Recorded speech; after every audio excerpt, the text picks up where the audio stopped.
अल्लाह के फजलो करम से, अल्लाह की तौफीक से इस अजीम मस्जिद में, इस अजीम इदारे में 4 बच्चों ने कुरान करीम हिफ्ज करने का एजाज़ हासिल किया।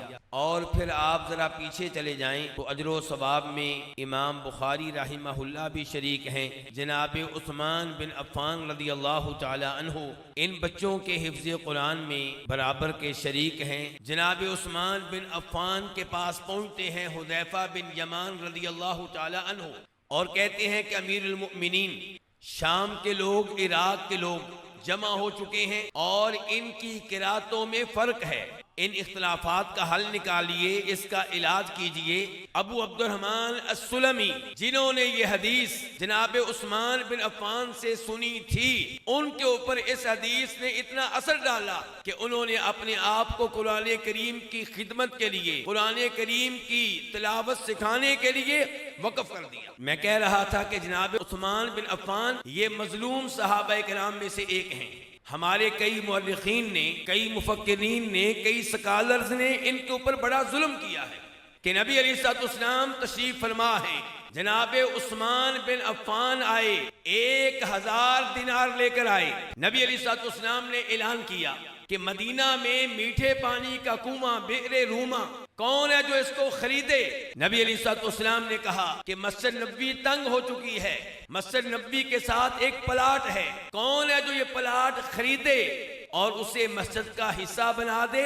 मसला जरा ध्यान से सुनी, बेटी का घर है, इजाजत लिए बगैर दाखिल नहीं हुए, और मैं और आप तो हया खूबी है मेरे भाइयों, हया खूबी है। आज के दर्स से ये फवायद लेकर जाएं। हमें अपने वो बच्चे अच्छे लगते हैं जो बेहया बन जाएं।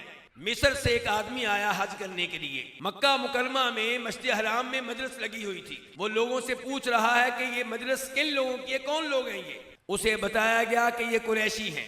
तो कहने लगा, और मौजूदा जमाने में इसकी मिसाल अली मिर्जा जेलमी है, इसलिए मैं तो मशवरा दिया करता हूँ कि उसकी गुफ्तगू ना खुद सुने ना बच्चों को सुनने दें। मौलाना इसहाक जालवी, उनकी गुफ्तगू ना खुद सुने ना बच्चों को सुनने दें। खिलाफ तो मुलूकियत एक किताब है, ये किताब ना खुद पढ़े ना बच्चों को इस किताब के करीब जाने दें। मेरे भाइयों, सफीर को कत्ल करना, सफीर को नुकसान पहुंचाना जुर्म है, इस्लाम इसकी इजाजत नहीं देता।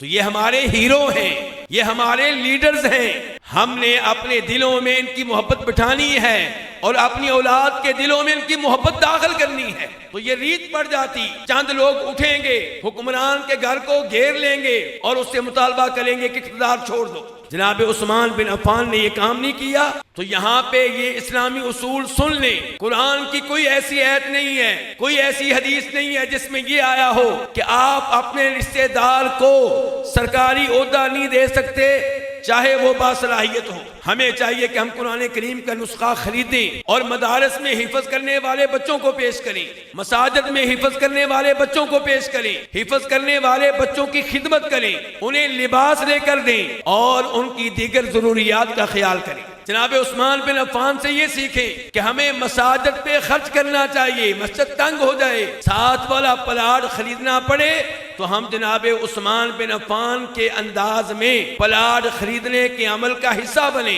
और आखिर में अपने भाई शेख अली भट्ट साहब को मुबारकबाद देता हूँ, जिन्होंने इस मस्जिद को आबाद किया है और हिफ्ज़े कुरान का शोबा कायम किया है, और जो उनसे इस मामले में तामुल करने वाले हैं उनको भी मुबारकबाद पेश करता हूँ।